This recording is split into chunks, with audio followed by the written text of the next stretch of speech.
Kung ako lang yung nanay mo, hindi kita pababayaan.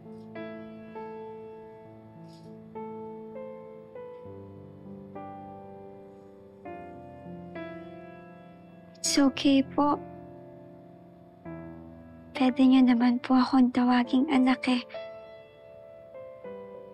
Pero, pwede ko din po ba kayong tawaging nanay? Kaya lang, magagalit yung mami mo eh. Huwag po kayong mag-alala. Hindi ko naman po ipapaalam sa kanya eh.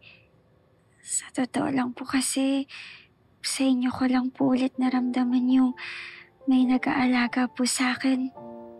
Kaya po, ang sarap po sa pakiramdam.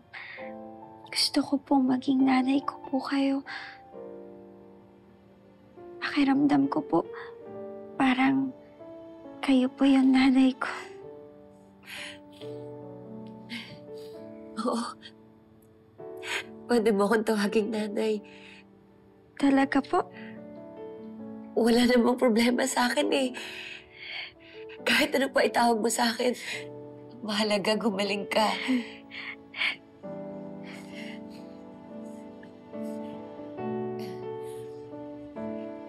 Salamat po,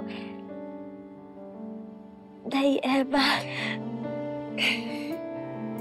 Itinago para di mahirapan.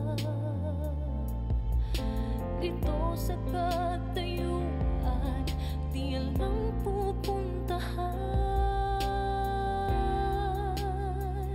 Pero Alam niyo po, Nay Emma, kahit hindi ko po ito isulat sa diary ko, hindi ko po makakalimutan tong gabi na to.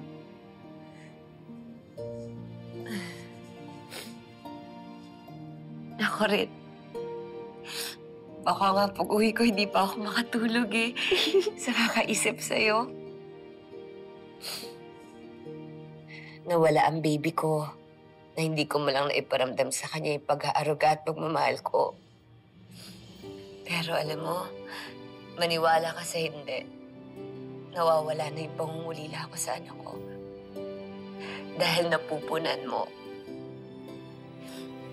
Hindi mo lang alam kung gaano mo ako napapasaya, Moki. Anak, salamat.